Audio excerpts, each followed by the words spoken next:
Segunda-feira, você já sabe, é dia de sua chance e hoje tem uma análise do mercado de trabalho e também a estimativa para esse segundo semestre.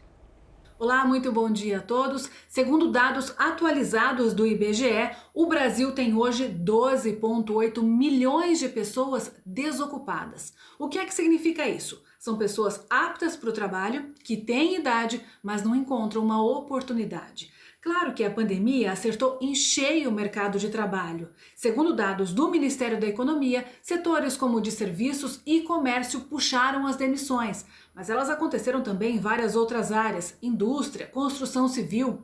E agora, para o segundo semestre de 2020, o que esperar? O que a gente consegue apontar para os próximos 6 meses? Pessoas desocupadas, elas não consomem. E para que a economia consiga funcionar, é necessário que nós tenhamos consumidores. Se você não consome, a empresa não vende. Se a empresa não vende, ela não precisa de funcionário. E a tendência é você ter, mais uma vez, uma alta na taxa de desemprego. O que nesse segundo semestre a gente pode esperar nos mais diferentes setores? A expectativa que a gente tem para o final de 2020 é ainda uma crescente na taxa de desemprego, porque a gente não vai conseguir ter uma retomada rápida do crescimento econômico, mas se tudo der certo, se a gente conseguir voltar à fase de recuperação econômica, se as empresas conseguirem retomar suas atividades, talvez em 2021 nós tenhamos uma retomada de todo o processo comercial, industrial, dos serviços voltando a funcionar. E aí, quem sabe, então, essa taxa de desocupados tende a cair e aí sim a gente volta a ter o consumo que a gente tinha anteriormente a essa pandemia e aí o Brasil volte a crescer. Com relação ao trabalho temporário, a gente tem uns números aqui da Associação Brasileira de Trabalho Temporário que indicam que das agências que fazem parte dessa associação, 47% dessas agências contrataram mais no primeiro semestre e apontam uma perspectiva positiva na contratação de pessoas de forma temporária. Isso é positivo? O que a gente pode entender desses números ou reflexo disso? A gente tem que olhar para dois lados aqui. A partir do momento que eu recebo esse profissional temporário, eu trabalho com ele por 180 dias. Qual é a vantagem para a empresa? A empresa não precisa pagar a multa de 40% do FGTS, porque ele não está demitindo o profissional, na verdade ele simplesmente está encerrando o contrato. E para o funcionário, por um lado pode ser bom, porque para quem não tem emprego, de repente é uma opção para que tenha, quer dizer, uma renda e consiga ter um pouco de receita para colocar a comida na mesa. Por outro lado, ele perde a oportunidade de entrar no mercado de trabalho como um profissional contratado. No longo prazo, não é o mais interessante.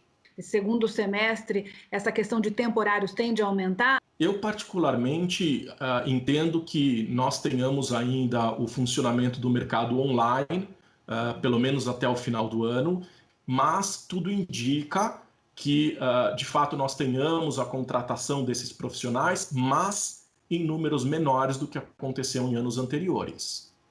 Nesse momento e daqui para frente, o agronegócio tem sido muito importante.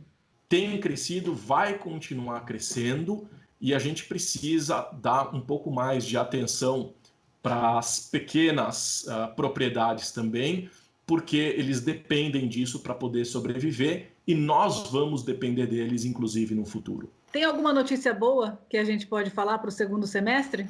Olha, tudo vai depender de como a gente vai reagir ao problema do coronavírus. Enquanto os hospitais estiverem cheios, enquanto nós não tivermos uma tranquilidade para ir às ruas e voltar a consumir, a gente vai ter dificuldade econômica. Não dá para esperar que a economia funcione num estalar de dedos. Ela demora a funcionar e isso possivelmente vai levar muito mais do que 6 meses, portanto, até o final de 2020. A expectativa é que a retomada realmente comece em 2021 e nós tenhamos uma normalidade ao longo do próximo ano. O que pensar? Como é que tem que ser o pensamento nesse período, professor?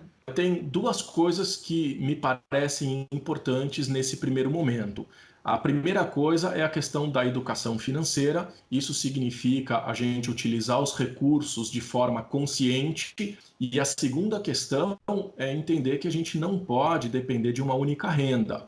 Então, para aquelas pessoas que são assalariadas, é importante eventualmente começar um negócio, tentar um negócio novo e ter mais uma fonte de renda, seja ela por meio de investimento, seja ela por meio de um negócio que a gente comece. Mas depender exclusivamente do nosso salário é um erro e a gente tem visto isso em função desse momento de pandemia que a gente tem vivenciado. E talvez esse novo momento que a gente deve viver a partir de agora é de entender que, de fato, a tecnologia veio para nos ajudar, veio para ficar. É possível a gente utilizar a tecnologia e sermos produtivos com o uso da tecnologia e, eventualmente, abrir espaço para mais gente nesse mercado, nesse mundo do trabalho. Talvez de forma virtual, e aí não existe também mais a questão da barreira geográfica. Talvez tenha sido assim, algo positivo desse momento muito ruim que a gente está vivendo. Na próxima semana, o Sua Chance está de volta com mais informações para você. Tenham todos um ótimo dia. Tchau!